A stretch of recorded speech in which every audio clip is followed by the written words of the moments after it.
cuán firme cimiento se ha dado a la fe de Dios en su eterna palabra de amor.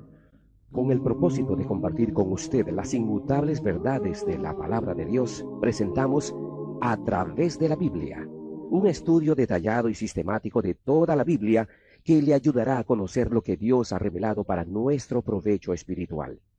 Estos estudios bíblicos fueron diseñados y elaborados por el Dr. J. Vernon McGee, versado maestro de la Biblia, quien dedicó la mayor parte de su vida a la enseñanza clara y sencilla de la palabra de Dios. Acompáñenos, pues, mientras avanzamos en nuestro recorrido a través de la Biblia. Cuán firme cimiento la palabra de Dios. Es un gozo estar nuevamente con usted, amigo oyente, para traerle otro estudio de la serie A través de la Biblia.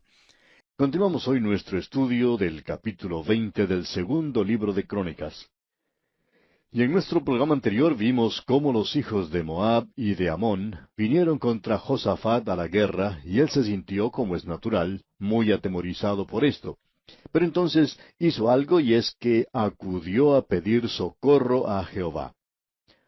Y vimos cómo él se dirigió al Señor y puso toda su confianza en Dios, cuando vio que la situación era desesperada. Ahora vimos que cuando él estaba consultando al Señor, Dios habló por medio de Jaasiel, y dijo en el versículo 15, «Oíd Judá todo, y vosotros moradores de Jerusalén, y tú, rey Josafat. Jehová os dice así, no temáis ni os amedrentéis delante de esta multitud tan grande, porque no es vuestra la guerra, sino de Dios». Y eso es algo, amigo oyente, que yo mismo tengo que recordar constantemente. Quizá no lo debería decir por radio, tal vez debería apagar el radio o cerrar el micrófono y hablarme a mí mismo. Pero es muy fácil olvidar, amigo oyente, que este programa, por ejemplo, es la obra del Señor y no mía. A veces uno toma las cosas como si fueran solamente de uno, y olvidamos que no es así. Y comenzamos entonces a cargar todo en nuestros hombros y a hacerle frente a todos los problemas y dificultades que se presentan. Pero de vez en cuando recordamos que esta es la obra de Dios. Hemos dedicado este programa para Él, así es que es de Él. Él puede hacer con él todo lo que quiera. Pero a veces olvidamos, especialmente cuando hay problemas. Nos olvidamos de entregarle todo a Él. Nos preguntamos, amigo oyente, si usted no atraviesa acaso por alguna situación similar. La guerra no es suya, sino de Dios.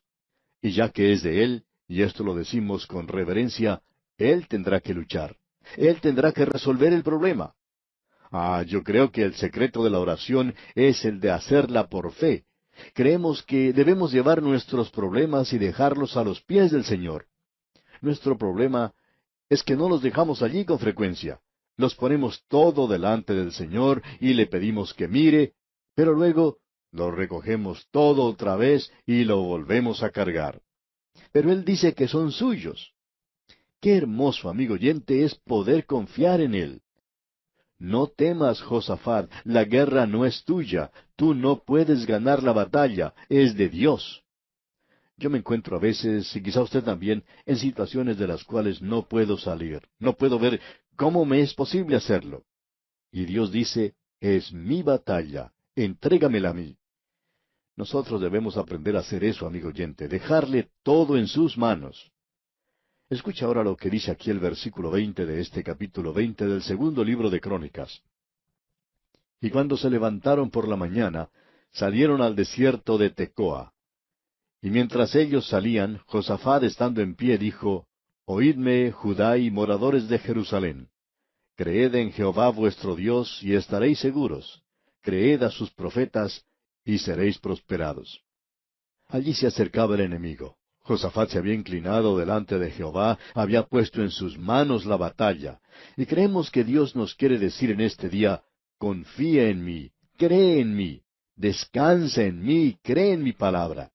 no es necesario escuchar lo que algunos doctores tienen que decir. No tienen en realidad nada de valor. Escuche lo que Dios tiene que decir. Ni siquiera escuche a quien le está hablando ahora. Escuche lo que Dios tiene que decir, amigo oyente, y esto es lo que dice: creed en Jehová vuestro Dios y estaréis seguros. Creed a sus profetas y seréis prosperados. Y ahora el versículo 21 dice: y habido consejo con el pueblo, puso a algunos que cantasen y alabasen a Jehová, vestidos de ornamentos sagrados, mientras salía la gente armada, y que dijesen: glorificad a Jehová, porque su misericordia es para siempre. Esa es una manera muy diferente de organizar un ejército, ¿no le parece? Pero Josué había aprendido a hacer eso. Y Josafat es otro que aprendió a confiar en Dios de esa manera, especialmente en una batalla como esta. ¿Qué fue lo que organizó? ¿Cantores? Lo que tendría que haber hecho es conseguir una bomba atómica en una situación como esa. Pero él no lo hizo, amigo oyente. Él organizó a los cantores para que alabaran al Señor, porque su misericordia es para siempre. ¿Y quieres saber una cosa, amigo oyente? No vamos a leerlo ahora, pero el Señor le dio la victoria. Ellos ganaron esa batalla. Deberíamos decir eso de la manera correcta. Dios, en realidad, Dios fue quien ganó la batalla por ellos. Y pasando ahora al versículo 26 leemos: y al cuarto día se juntaron en el valle de Beraca, porque allí bendijeron a Jehová, y por esto llamaron el nombre de aquel paraje el valle de Beraca hasta hoy. Ese nombre Beraca ha sido adoptado por muchas iglesias en el día de hoy. Es un buen nombre. Quiere decir el lugar de bendición, donde se bendice y alaba al Señor. Cada iglesia tendría que ser así. Y ahora los versículos 27 al 30 dicen: y todo Judá y los de Jerusalén, y Josafat a la cabeza de ellos, volvieron para regresar a Jerusalén gozosos, porque Jehová les había dado gozo, librándolos de sus enemigos. Y vinieron a Jerusalén con salterios, arpas y trompetas a la casa de Jehová. Y el pavor de Dios cayó sobre todos los reinos de aquella tierra, cuando oyeron que Jehová había peleado contra los enemigos de Israel. Y el reino de Josafat tuvo paz, porque su Dios le dio paz por todas partes. Y es Dios, amigo oyente, quien da descanso y paz en el día de hoy. Hay naciones que no han aprendido eso todavía. Piensan que si tienen esta clase de tratado con esta nación y este otro con esta otra, que nunca van a tener que salir a la guerra.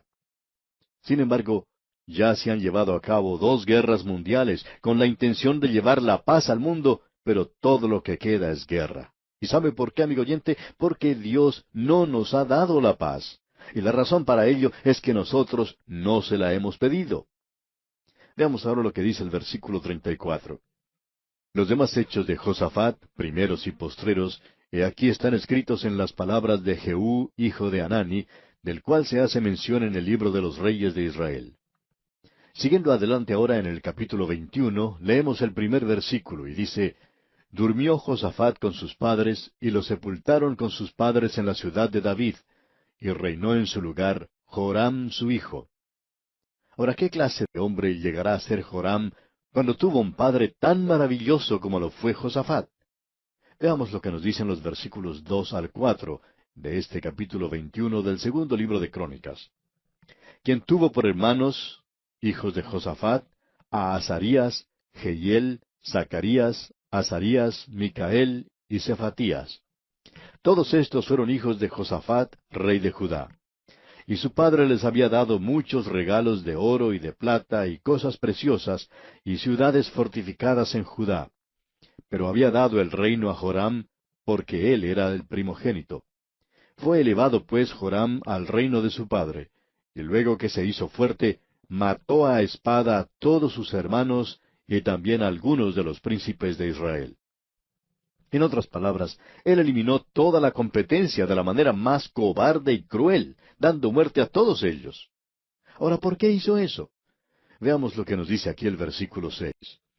Y anduvo en el camino de los reyes de Israel, como hizo la casa de Acab, porque tenía por mujer a la hija de Acab, e hizo lo malo ante los ojos de Jehová. Dios no bendice esos matrimonios desiguales, amigo oyente. Y continuamos con el versículo 7 de este capítulo 21. Mas Jehová no quiso destruir la casa de David a causa del pacto que había hecho con David y porque le había dicho que le daría lámpara a él y a sus hijos perpetuamente. Este es el lugar donde Dios podría haber exterminado completamente la descendencia de David. Pero como podemos apreciar, Dios siempre cumple sus promesas. Y llegamos ahora a una sección de la palabra de Dios que en muchos sentidos podemos considerar bastante difícil. Todo lo que allí se menciona es resultado del pecado, y siempre que el pecado entra en una situación, crea reacciones complicadas. Si yo le digo ahora que tengo en mi mano una vara que es absolutamente derecha, y le pidiera que usted hiciera un dibujo de ella, bueno, todos los oyentes que me están escuchando en este momento podrían hacer el mismo dibujo. Pero suponiendo que yo dijera que en mi mano tengo una vara que está torcida, y le pidiera que usted la dibujara como piensa que es, entonces no habría dos personas que hicieran el mismo dibujo. Una cosa puede ser derecha solamente de una manera, pero puede estar torcida de 1,000,000 de maneras diferentes y quizá un poco más. Para muchas personas en el día de hoy, esa es la seducción que tiene el pecado. La razón es que se presenta de tantas maneras diferentes que parecen cosas exóticas. Parece ser algo que es diferente, extraño, y tiene una atracción especial por ello, por el mismo hecho de que es tan difícil y complicado. Eso es lo que vamos a ver ahora en este pasaje de las Escrituras. Hemos visto que Joram había llegado al trono después de la muerte de su padre. Y Joram se había casado con la hija de Acab y había aprendido a hacer las cosas malas y dañinas de ellos. Pensamos que él llegó a ser un alumno muy adelantado. Él era tan malo que Dios hubiera en realidad destruido el linaje de David en esa oportunidad. Pero Dios había hecho una promesa. Este joven Joram, que había llegado al trono, había asesinado a todos sus hermanos, así como a los que eran prominentes o que probablemente pudieran constituirse en sus enemigos. Y vemos que inmediatamente comienza el juicio contra él. Leamos los versículos 8 al 10 ahora de este capítulo 21, segundo libro de Crónicas. En los días de éste se rebeló Edom contra el dominio de Judá, y pusieron rey sobre sí. Entonces pasó Joram con sus príncipes y todos sus carros, y se levantó de noche y derrotó a los edomitas que le habían sitiado, y a todos los comandantes de sus carros. No obstante, Edom se libertó del dominio de Judá hasta hoy. También en el mismo tiempo Libna se libertó de su dominio, por cuanto él había dejado a Jehová, el Dios de sus padres.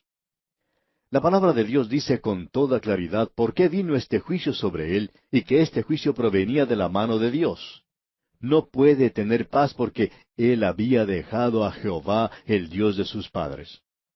Ahora esto se nos presenta aquí con toda claridad y eso nosotros no lo podemos pasar por alto.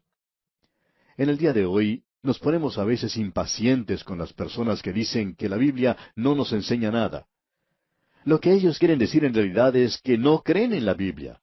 Y si ellos dicen eso, bueno, quizá no se les puede encontrar falta en ello, eso es asunto de ellos.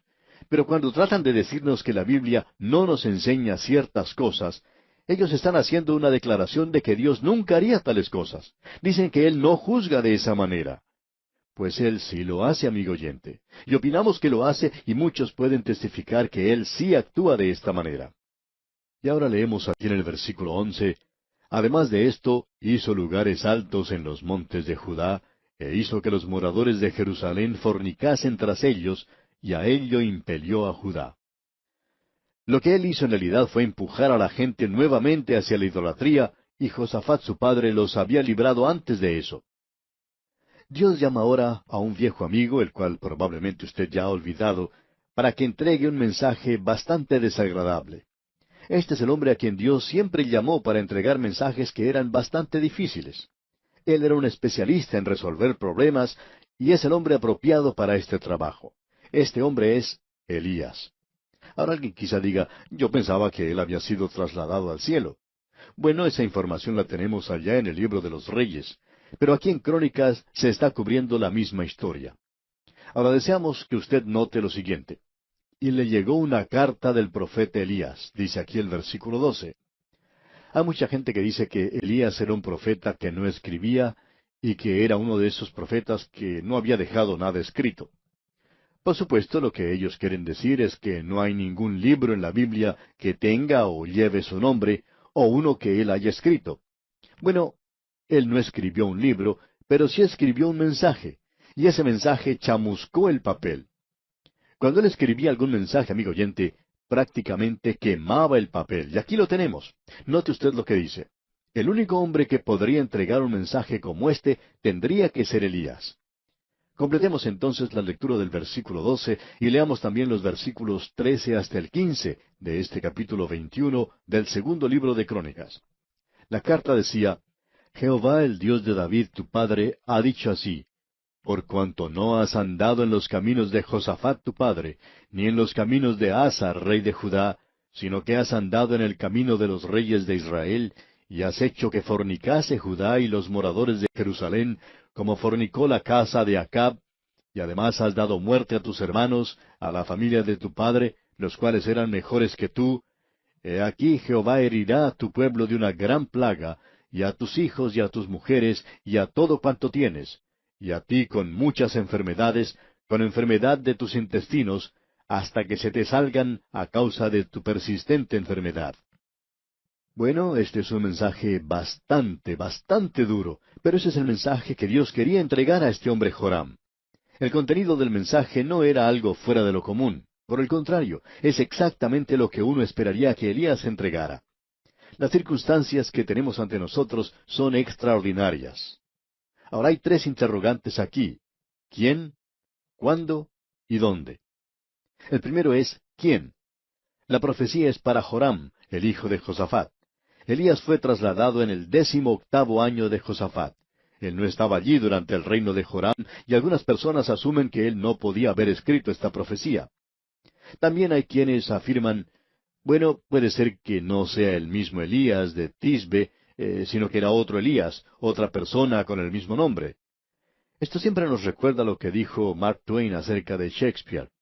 Usted sabe que siempre ha habido un argumento sobre si Shakespeare escribió sus obras o lo hizo otro. Algunos piensan que Francis Bacon fue quien lo escribió y otros señalan a otras personas, pero todos esos dicen que Shakespeare no escribió las obras de Shakespeare. Y Mark Twain responde de una manera bastante concluyente. Él dijo, Shakespeare no escribió Shakespeare. Fue escrito por otro hombre que llevaba el mismo nombre. Y eso es lo que la gente está tratando de decir aquí. Ellos dicen que Elías tiene que haber sido el autor, pero que fue otro Elías. Bueno, amigo oyente, debemos decir que fue Elías el profeta y que no hay barreras imposibles, a no ser que usted quiera rechazar lo sobrenatural, y si usted lo hace, lo único que va a estar rechazando no sería eso, sino también rechazaría la Biblia. Elías el profeta fue quien envió eso, el mismo Elías que había sido trasladado al cielo. Ahora, ¿cuándo lo escribió? ¿Lo hizo después de haber sido trasladado? ¿Lo escribió acaso desde el otro lado? Grotius dice que el matasello de esa carta era del paraíso, pero que no se lo podía ver. Ellos salen con algo que es simplemente una interpretación, y usted la puede rechazar y olvidar, ya que es simplemente una teoría especulativa. Hay una explicación bastante sencilla, amigo oyente. Él la escribió antes de ser trasladado. Ahora alguien quizá diga, bueno, eso es sobrenatural. Y eso es precisamente lo que estamos tratando de decir, amigo oyente. Esa es la cualidad que tiene el profeta y ese es el método usado por los profetas. Estas cosas son interesantes cuando uno considera que Isaías habló de Ciro de Persia 2 siglos antes que éste hubiera nacido. Daniel escribió sobre Alejandro Magno. Miqueas eligió la ciudad de Belén como el lugar donde nacería el Mesías. Eso es profecía, y solo Dios puede hacer eso. Lo que tenemos aquí, amigo oyente, es que cuando Joram llegó al trono, encontró un mensaje en las escalinatas del palacio. Había sido dejado en ese lugar por el mensajero de Dios, Elías. Esa es la única referencia que tenemos de Elías en el libro de Crónicas. Y recuerde que Crónicas nos está dando, repetimos, el punto de vista de Dios. ¿No le agradaba Elías a Dios entonces? Por supuesto que sí lo hizo. Entonces, ¿por qué no se menciona más aquí? Dios no está omitiendo a Elías, amigo oyente. Lo que Él está haciendo es omitiendo completamente al reino del norte. Y Elías, recuerda usted, era el profeta a ese reino del norte. Su ministerio estaba en ese lugar. Y esta es la única vez en que Él habló a un rey en el sur, es decir, en Judá, Y él nunca le habló a Josafat por la sencilla razón que Josafat fue un rey bueno. Y Elías solo entregaba esos mensajes duros, ásperos, desagradables. Pero cuando Joram, el hijo de Josafat, llegó al trono, allí entonces estaba este mensaje esperándole. Y Elías lo había escrito antes de partir. Tenemos aquí algo que es bastante interesante. Me indica, a mí por lo menos, que el mensaje de Elías no ha concluido. Quiere decir también que cuando él entregó su manto a Eliseo, también le entregó este mensaje para Joram. Y quizá le dijo, tú lo estarás viendo, yo no. Este es un mensaje de juicio, de castigo, y nos hace pensar que este Elías es uno de esos dos testigos que se mencionan allá en el libro de Apocalipsis, que van a entregar un mensaje bastante áspero a la gente que en ese día se haya apartado de Dios. Creemos que esto hace de esta porción algo bastante destacado de las Escrituras, y es un mensaje bastante fuera de lo normal el que se entrega en esta oportunidad. ¿Qué es lo que le sucede a Joram entonces? Bien, leamos el versículo 16 de este capítulo 21 del segundo libro de Crónicas. Entonces Jehová despertó contra Joram la ira de los filisteos y de los árabes que estaban junto a los etíopes.